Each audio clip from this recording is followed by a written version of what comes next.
Bu görüş həm ölkəmizdə konstitusiya və suverenlik ili çərçivəsində, həmçinin Azərbaycan Respublikası işğaldan azad edilmiş ərazilərinə böyük qayıdışa dair birinci dövlət proqramı və onun tədbirlər planından irəli gələn vəzifələrin icrası ilə bağlı həyata keçirilmişdir. Bu cür görüşlər gələcəkdə də müxtəlif yaşayış məntəqələrində, məcburi köçkünlərin kompaktlı məskunlaşmış obyektlərində həyata keçirilməsi nəzərdə tutulur və əlbəttə ki, böyük qayıdışın təbliğinə, təşviqinə öz dəyərli töhfəsini vermiş olacaq.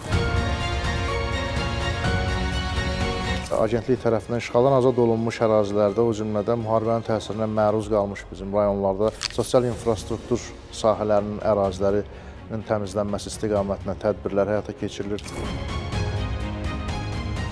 Son dövrlərdə bəzi suallar yaranmışdır ki, məcbur köçkünlərdə bu çaşqınlıq yaradır. Biz maksimum çalışmışıq ki, bunlara tam sürətdə izahat işləri aparaq və bunları maarifləndirmə işləri aparaq. Məcbur köçkünləri maraqlandıran əsas etibarilə böyük qayıdışda zamanı sosial təminatı necə təmin olunacağı ilə bağlı onlara izahat işləri verdik.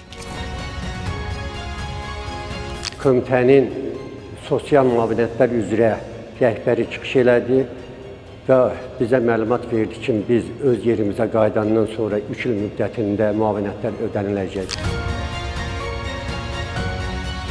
Bugünkü tədbirdən çox yararlandım.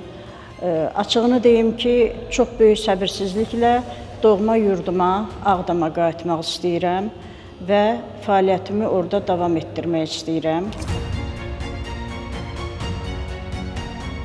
Tədbirdə vətəndaşlarla görüş keçirildi, vətəndaşların maraqlandıran suallara ətraflı cavablar verildi. Ümumiyyətlə, mən bu köç prosesi mərhələli necə baş verir, qayıdış prosesi necə baş verir və qayıdışda ilkin ailələr necə seçilir, o barədə məlumat verildi.